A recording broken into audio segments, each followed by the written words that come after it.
Welcome to school Rupam. তোমাদের অষ্টম শ্রেণী ইতিহাসের তৃতীয় পর্যায়ক্রমিক মূল্যায়ন অনুষ্ঠিত হবে ৭০ নম্বরের।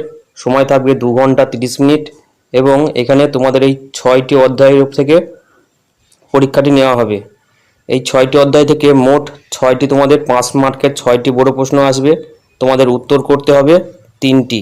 তো এই সম্ভাব্য 6টি প্রশ্ন বড় প্রশ্ন কি কি সেগুলি দেখে নেবো এই ভিডিওতে। তো চলো ভিডিওটি শুরু করি। প্রথম প্রশ্ন, ভারতের স্বাধীনতা সংগ্রামে সুভাষচন্দ্র বসু ও তার আজাদ হিন্দ বাহিনীর অবদান উল্লেখ করো। দ্বিতীয় প্রশ্ন, বঙ্গভঙ্গ বিরোধী স্বদেশী আন্দোলন কেন প্রকৃত গণ আন্দোলন হিসাবে গড়ে উঠতে ব্যর্থ হয়েছিল। 3 নম্বর প্রশ্ন, 1946 সালে নৌবিদ্রোহের কারণ কি। 4 নম্বর প্রশ্ন, মহাত্মা গান্ধীর নেতৃত্বে সংগঠিত 3টি আঞ্চলিক আন্দোলন সম্পর্কে আলোচনা করো।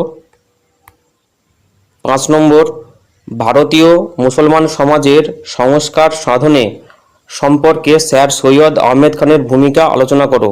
বা এটা এরকম আসতে পারে যে আধুনিক শিক্ষা সংস্কারে স্যার সৈয়দ আহমদ খানের ভূমিকা।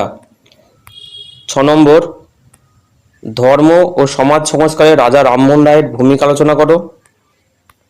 7 নম্বর, নারী শিক্ষা প্রসারে ঈশ্বরচন্দ্র বিদ্যাসাগরের অবদান আলোচনা করো।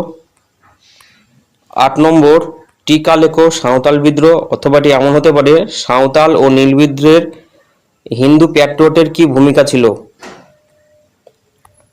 9 নম্বর, চিরস্থায়ী বন্দোবস্তের সুফল ও কুফলগুলো আলোচনা করো, অথবা এটি এমন হতে পারে চিরস্থায়ী বন্দোবস্ত কি, এর ফলে বাংলার কৃষকদের কেমন অবস্থা হয়েছিল।